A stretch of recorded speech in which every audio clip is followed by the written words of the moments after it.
നമുക്കിന്ന് ചപ്പാത്തിയുടെ കൂടെ കഴിക്കാൻ പറ്റിയ ഒരു കൂട്ടാൻ തയ്യാറാക്കാം.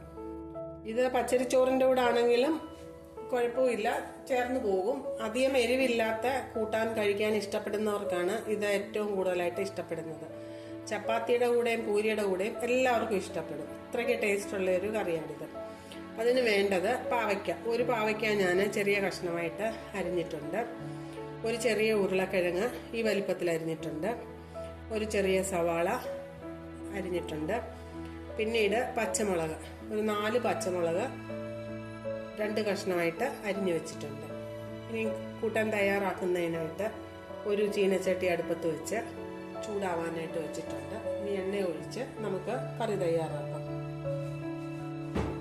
നമ്മുടെ ചീനച്ചട്ടി ചൂടായി. നമുക്കതിലേക്ക് എണ്ണ ഒഴിച്ചു കൊടുക്കാം. ഞാൻ റൈസ് ബ്രാൻ ഓയിലാണ് ഉപയോഗിക്കുന്നത്.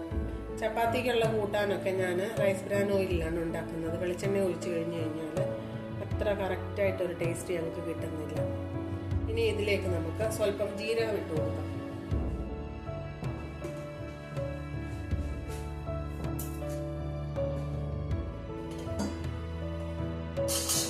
അധികം വേണ്ട, സ്വല്പം മതി.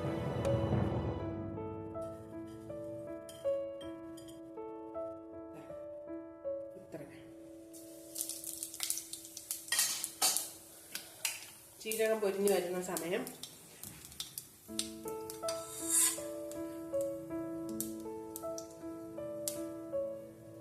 നമുക്ക് സവാള, ഉരുളക്കിഴങ്ങ്, പച്ചമുളക്, പാവയ്ക്ക ഇത്രയും അങ്ങോട്ട് ചേർത്ത് കൊടുക്കാം. തീ നമുക്ക് ലോ ഫ്ലെയിമിലോട്ട് വെക്കാം. മഞ്ഞൾപ്പൊടി ഇട്ട് കൊടുക്കാം. മഞ്ഞൾപ്പൊടി, ഇനി ഉപ്പിട്ട് കൊടുക്കാം.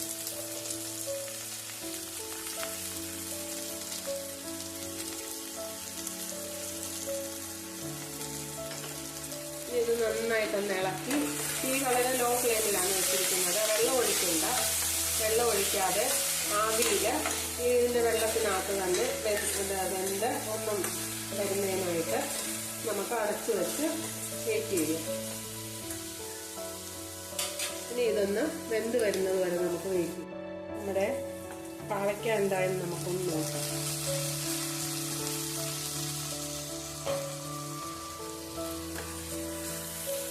പാവയ്ക്ക വെന്ത് വരുന്നുണ്ട്. ഉരുളൻകിഴങ്ങ് ഉരുളൻകിഴങ്ങും വെന്തു. ഇനി ഇത് നന്നായിട്ട് നമുക്ക് മെഴുക്കുവരട്ടി പോലെ ഒന്ന് തോർത്തിയെടുക്കാം. തുറന്നു വെച്ച് ഇനി അധികം വേവണ്ട, ആവശ്യത്തിന് വെന്തു. ഇനി തുറന്നു വെച്ച് ഇടയ്ക്കിടയ്ക്ക് നമുക്ക് ഇളക്കി കൊടുത്ത് ഇതൊന്ന് മൂപ്പിച്ചെടുക്കാം. നമ്മുടെ ഉരുളക്കിഴങ്ങ്, സവാള, പാവയ്ക്ക എല്ലാം ഒരു മെഴുക്കുവരട്ടി പരുവത്തിലായിട്ടുണ്ട്. ഇനി ഇതിലേക്ക് ബാക്കിയുള്ള മസാലപ്പൊടികളൊക്കെ നമുക്ക് ചേർത്ത് കൊടുക്കാം. മുളക് പൊടി, സ്വല്പം മല്ലിപ്പൊടി. മഞ്ഞൾപ്പൊടി നമ്മൾ ഓൾറെഡി ചേർത്ത് കഴിഞ്ഞതാണല്ലോ, അതുകൊണ്ട് ഇനിയും അത് ചേർക്കണ്ട. ഇനി ഇതിലേക്ക് ഇതിന്റെ ടേസ്റ്റ് കൂട്ടാനായിട്ട് നമ്മൾ ചേർക്കുന്ന ഒരു ഇൻഗ്രീഡിയന്റ് ആണ് പഞ്ചസാര. ഒരു 1/2 സ്പൂൺ പഞ്ചസാര. അപ്പൊ പാവയ്ക്കായുടെ കയ്പെല്ലാം ഉരുളക്കിഴങ്ങ്, സവാളയിലൊക്കെ പറ്റി പിടിച്ച് അതിനും ഒരു കയ്പുണ്ട് പാവയ്ക്കായ്ക്ക് മറ്റേ ഉരുളക്കിഴങ്ങിന്റെ സവാളയുടെ ഒക്കെ കൂട്ടത്തിലായതുകൊണ്ട് പാവയ്ക്കയുടെ കയ്പും കുറയും. ഈ പഞ്ചസാര ഇട്ട് കഴിഞ്ഞ് ഇതെല്ലാം ഇട്ട് കഴിയുമ്പോഴത്തേക്ക് ഒരു പ്രത്യേക ടേസ്റ്റാണ്. ചപ്പാത്തിയും പൂരിയുമാണ് ഏറ്റവും ഇതുള്ള കോമ്പിനേഷൻ. ഇനി ഇതൊന്ന് നന്നായിട്ടൊന്ന് മൊരിഞ്ഞു വരട്ടെ. ഈ മുളകിന്റെ ഒക്കെ ഒന്ന് പച്ചമണമൊക്കെ ഒന്ന് മാറുന്നത് വരെ നമുക്ക് വെയിറ്റ് ചെയ്യും. നമ്മുടെ പാവയ്ക്ക കൂട്ടാന് തയ്യാറായി. ഇനി നമുക്ക് ഗ്യാസ് അങ്ങ് ഓഫ് ചെയ്ത് വേറൊരു പാത്രത്തിലോട്ട് വിളമ്പാം. നമ്മൾ തയ്യാറാക്കിയ പാവയ്ക്കായുടെ കൂട്ടാന് ഇത് ചപ്പാത്തിയാണ്. എണ്ണയോ നെയ്യോ ഒന്നും പുരട്ടാത്ത സൂക്ക റൊട്ടിയാണ്.